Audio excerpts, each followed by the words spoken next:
everyone! Welcome back again to my channel. So for today's video mga Kalingap, eto bigyan natin siyempre ng reaction video itong ginagawa ni Kalingap Edo na pagtulong, na tuloy-tuloy na pagtulong na ginagawa niya. Siyempre meron siyang na-meet, nakahawig dyan ni Queen. So pag-uusapan po natin sa video na ito, pero bago natin simulan yan, huwag niyo pong kakalimutan mag-subscribe, Bala Santos Matubang, Kalingap Rob at Edna Vlogs, at syempre supportahan po natin Kalingap Edo. Sobrang sipag po niya ng mga Kalingap. So, ang inyong lingkod, Gandang Emmy, sa mga hindi pa po nakapag-subscribe, please subscribe and please hit the notification bell para lagi po kayong updated sa aking mga ina-upload na mga reaction video. So, eto, panoorin po natin ang video na ito. Ako yan ang palay. Grabe. Hindi nyo pa natatambay, ano? Pero yun, sa inyo lahat. Ano ka po? Sa inyo itong, ano na to? O nakikita lang kayo? Para lang. Ano pa pangalan nyo? Ano pa pangalan nyo tayo? May pamilya na po kayo? Ilan ang anak nyo po? Ilang oras na kayo nagtatrabaho? Nagtatrabaho? Umaga. Yung kasama kami po yan. Ano yan? So kami po dito ay sa Kalingap po tumutulong. So nakita ko kanina kasi kahit maulan, nagsisumikap. Grabe, kahit umulan, umarang, walang pinipiling oras. Lima kami kasi, Limang binubuhay po. Ilan taon na po kayo? 37, hindi po kayo mukhang 37, mukhang 30 pa lang. So ito po tayo para, magkano ang araw nyo dito? Ano yan? Pakyawan, so ito sana makatulong sa inyo tayo. Ito, bigyan tayo ng konting tulong para pabili ko ng bigas sa Eduardo o Orlando? Tatay Orlando, saludo sa inyo mga magsasaka. Pagpatuloy nyo lang po yan, ingat po kayo. Sige po. Salamat. Sana magkita pa po tayo ulit. Sa si Kuya, sa mga naabutan ng tulong ni Kalingap Edo, na nandun siya sa bukid, nagulat din syempre siya, no? Dahil bigla na lang sumulpot itong si Kalingap Edo. So, etong si Kalingap Edo, mga Kalingap, is napahanga siya syempre dito sa mga magsasaka, no? Kagaya ni Kuya na talagang sobrang sipag.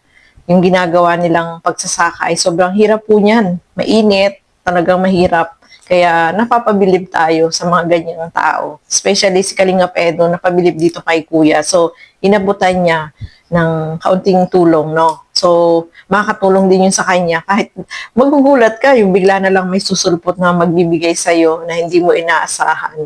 Siyempre, malaking tulong po yun para kay Kuya, no, mga Kalingap. Lalo na, sabi nga niya, is pakyawan yung ginagawa niya doon sa bukid. So, malaking tulong po yan. At, yung makapag-abot ka ng mga ganung bagay na tulong sa isang tao ay napakasarap sa pakiramdam po, no, mga Kalingap. Kahit hindi gaanong kalakihan, pero ito'y bukal sa puso niya na ibinibigay niya dito sa kagaya niya na nakikita niya na talagang deserve na matulungan. So, eto pa po, meron pa rin tayong kasunod na isa pa sa mga binigyan ng tulong ni Kalingap Edo. Ito, panoorin pa po natin.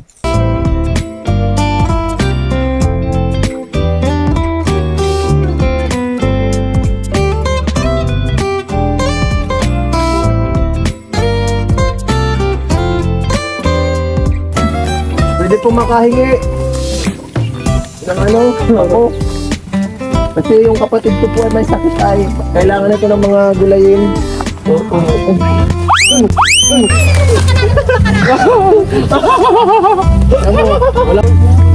Parang ito'y si ano. Ha? Nakita ko sa Facebook ay. Sino po? Kalingap ini. Sino po? Kalingap Edo. Ay, grabe. Nakita ka talaga tayo sa maling lugar. Ay, grabe. Pwede po makahingi kami. Nakikita kami dyan. Ay, grabe pala mo na. Oo. Pwede po makahingi. Wala lang kami singing gulay. Ay, grabe. Wala. Di lahat talaga. Papakain na din sa lalay ko. Sarong tali lang. Sarong tali lang, oh. Grabe. Si Kalingap yan. Kilala pala tayo. Okay lang po kayo ng bayad. Grabe. Ano po ito? Pang sarili, pang pambenta? pwedeng pambinta, pwedeng pansarili. Ah, grabe. Sakto po at mahilig itong kasama ko sa ginataan ay. Oh. Ano sasabihin mo, Arjon? Ha? Ano sasabihin mo? Salamat po! Thank you. Ubusin mo yun, ha? Kinain. Tap muna po ang gawa natin. Oo. Kaya po Grabe kayo sa muya. Bakit kami ba? Oh. Siyempre, kung sino ang pinaka-deserving, yun ang bibigyan natin. Ay, wow! Thank you! Oo. Ito, 500! Ay, thank you po! Oo. Thank you! Kaya ito po, tanggapin nyo rin. Siyempre, baka wala na pa kayong pangulang. 500 Thank po. you! Salamat! Tig 500 po kayo. Oh, gusto mo sa'yo na ito Hindi po, lahat. joke lang sa inyo po. Pangalan nyo, panggulang. Sunod na lang po, pag nakita ko po. Talaga totoo. Joke lang po yun. Salamat Thank you! Salamat po, ingat po kayo. Hindi ko ito inaasahan. Thank you! Ayan, no? Nakakatuwa naman si Kalinga Pedro. Talagang ginugulat niya yung mga tinutulungan. Yung mga nandyan na makikita nila na talagang masisipag. Ayan, kagaya ng dalawa, sila ate, no? Na napakasipag nila, nagmunguha sila ng pako. At natutuwa ako kay Kalinga Pedro nang hingi siya. Tapos binigyan naman siya, o diba? So, kilala pala si Kalingap Edu, no? Mga Kalingap at Kalingap daw, no? Di ba? Marami nang nakakilala sa kanila. So, deserve naman, no? Kasi, yan, yung manghingi ka ng ganon, talagang si ate, binigay niya kaagad. Pero, hindi niya alam, binibiro lang siya ni Kalingap Edu at ibinalik. At syempre, nagbigay din si Kalingap Edu ng blessing dito sa kanila. At tuwan-tuwa sila. So, yun yung mga blessing na hindi mo inaasahan, no? Na naglalakad ka, ayan, may ginagawa ka, na talagang hindi mo expected na may darating na blessing sa'yo. Kaya tuwan-tuwa po sila ng mga kalingap. Sobrang saya nila kasi hindi nila ine-expect na magkakaroon sila ng gano'n na blessing na kahit maliit lang, ay napasaya ni Kalingap Edu sila, o di ba? So, nakakatuwa, no, kapag mga gano'n na mga surprise na nakikita ni Kalingap Edu na binibigyan niya ng tulong. Yung mga taong mga gano'n na hindi nila ine-expect ay sobrang saya po, no, mga kalingap. Kahit tayo habang nanonood ay nakakatuwang panoorin kasi sobrang tuwa nila kasi hindi nila inaasahan na may mga gano'n na darating sa kanila. O, di ba? Kaya thankful sila, no, mga kalingap. So, ituloy pa po natin. Tingnan po. Ay, siya nga, nung nakarating na ako dito dati, grade 11, gano'n. Iyo po. Ayan. Last year yun, di ba? Grabe. Ang kamukha talaga dyan yung si Queen, ano? Grabe, kahit ano talaga. Oo! Yung kakakita ko lang, yung kaluluwa ko, may walay. Oo, minuhulto na ako ng... Para ako kayo na di ka na masyado lumayo. At yun. Mga irigat ko, layo na yun. Dito nga, pag na-vlog tayo kay... Kuy ng Lunas. Ano na nga? Bansagan ko. Rodelin. Rodelin. Ang Kuy ng Pinas. Sana magkita sila ni Kuy, no? Kaya? Tayo nga. Rodelin mo na. Sige na. Lalakasan pa loob mo. Dahil yung hagin ko na lang sa ito. Sige na. Hello. Ako nga pala si... Oo, ito nga pala si... Ako nga pala si Kaling Arjan at side dito ano kayo ito? Arjun po, Arjun. Arjan po. Arjun? Arjun. Oo. So masama ko ako sa ano alati. Pero ano, minsan, nakay ko yung ako. At saka yung sinasabi kong tuwin, isa kasi yung sa ano, pagkakaliro Angel. Kaya sa babae mo. Oh? Babaero to eh. Huwag ka ditong parpaniwala. Sa tatlong bahay niyan eh. Tatlong bahay niya? Ewan kung alin dito ang pinaka-main. Alin dito ang pinaka-main. Siguro kwarto lang yung dyan sa ano. Ay, dito ka na? Kasi talaga sa harong po. Kasi tanda ko dati meron pa sila doon na sa likod. Nakakonect lang po dito sa likod. Buti na lang. Space naman sa likod ka. Pero buti na lang po talaga at nagano na rin. Medyo naayos na rin kahit pa paano yung bahay. Dati kasi ano pa yan, wala pa. Ano. So, ito. Pasado na ba sa maging tawag dito beneficiary? Pwede sa ano na. At pwede na maging Kalingap Angels. Pwede magiging yung angel. What's 2? Batch 2? Oh. Alam mo, what's si Queen? Batch 3? Oh, what's 2 na lang. Oh. Batch 3 na? Oh, what's 2? Ano si Jemeline, si Early, si Dinay.